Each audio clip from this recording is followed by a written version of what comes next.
Assalamualaikum warahmatullahi wabarakatuh. Selamat pagi anak-anak. Semoga kalian senantiasa diberikan kesehatan dan perlindungan dari Allah Subhanahu wa taala. Alhamdulillahirabbil alamin. Kita masih diberi kesempatan untuk dapat belajar bersama dalam mata pelajaran Aswaja. Baik anak-anak kelas 5 Makkah dan kelas 5 Madinah, pelajaran Aswaja kali ini kita akan membahas mengenai yaitu Bab 1, mudahnya belajar sejarah NU. Dibuka LKS-nya dan disimak video ini baik-baik. Yang pertama yaitu latar belakang berdirinya NU. Nahdlatul Ulama atau disingkat NU merupakan organisasi keagamaan atau disebut Jam'iyah Diniyah dan organisasi kemasyarakatan atau disebut Jam'iyah Ijtimaiyah yang didirikan pada tahun 1926. Organisasi NU menganut paham Ahlus Sunnah wal Jamaah. Apa itu Ahlus Sunnah wal Jamaah?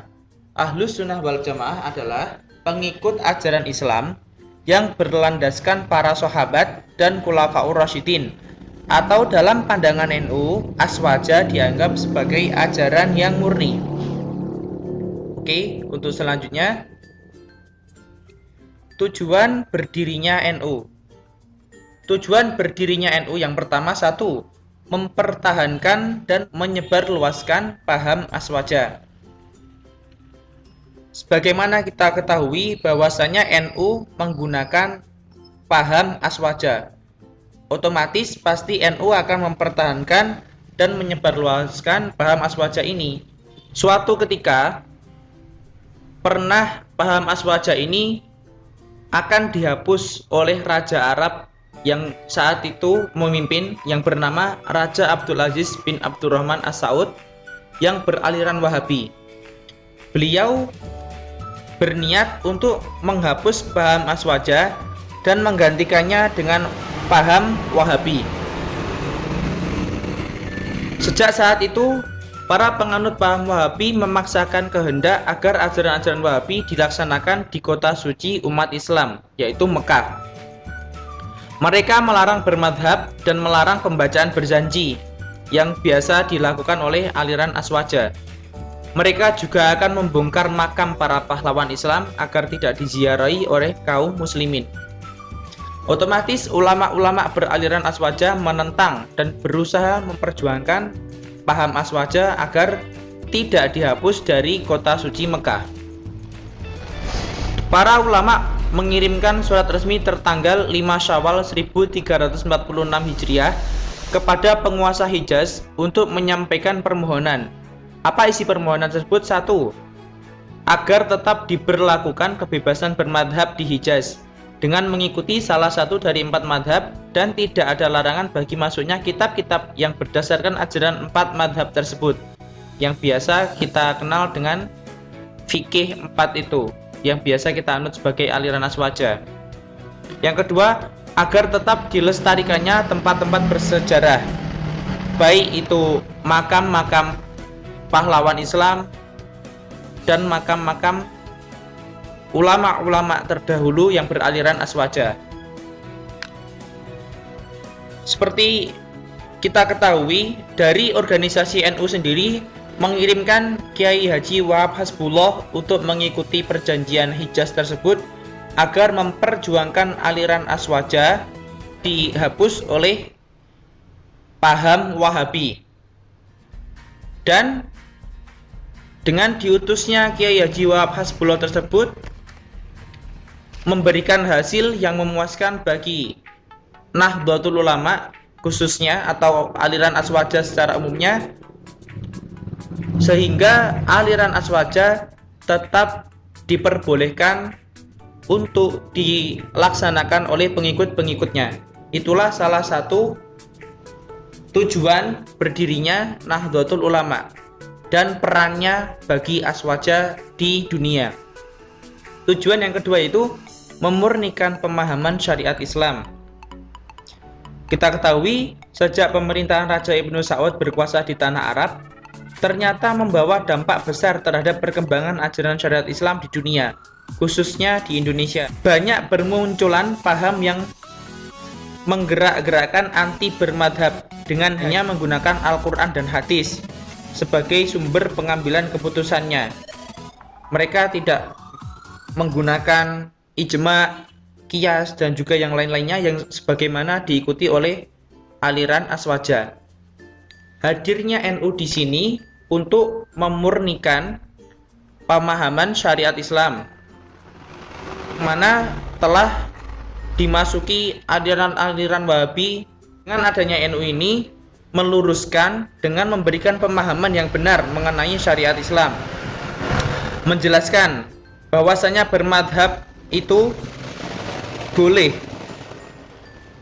dan juga melestarikan paham Ahlus Sunnah wal Jamaah di Indonesia yang dianggap sebagai ajaran yang paling murni yang mengikuti Rasulullah dan para sahabat-sahabatnya.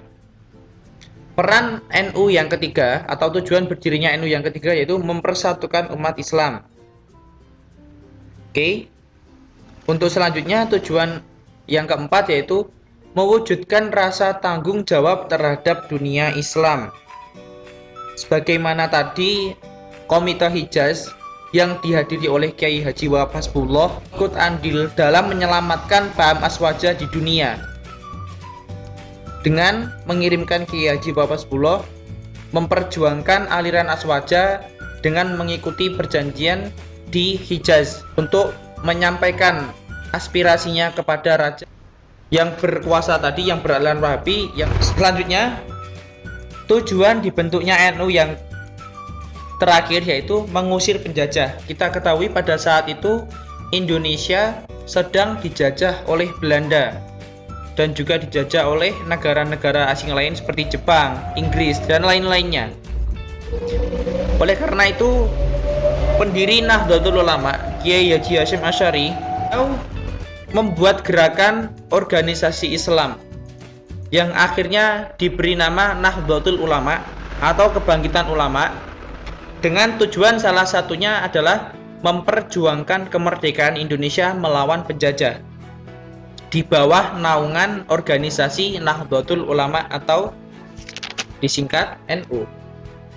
Disitulah dibentuk pejuang-pejuang Islam di bawah naungan NU, sebagaimana gerakan Hizbullah itu pemuda-pemuda yang melawan penjajah, perjuangan ulama NU salah satunya. Oke, untuk selanjutnya tokoh-tokoh pendiri NU di sini.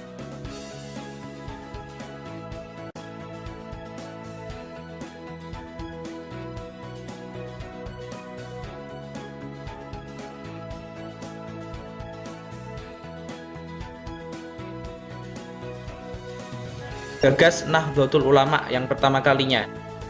Selanjutnya Wakil Rois Akbar yaitu Kiai Haji Ahmad Dahlan Ahyad, Kebon Dalem, Surabaya. Khatib awal yaitu Kiai Haji Abdul Wahab Hasbullah, Jombang.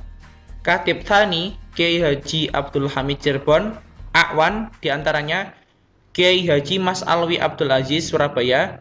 Kiai Haji Ridwan Abdullah, Surabaya. Kiai Haji Said, Surabaya. Kiai Haji Bishri Shansuri, Jombang. Kiai Haji Abdullah Ubaid, Surabaya. Kiai Haji Nahrawi, Malang. Kiai Haji Amin, Surabaya. Kiai Haji Mashkuri, Lasem, dan Kiai Haji Nahrawi, Surabaya. Selanjutnya untuk mustasyarnya yaitu diantaranya Kiai Haji R. Asnawi, Kudus.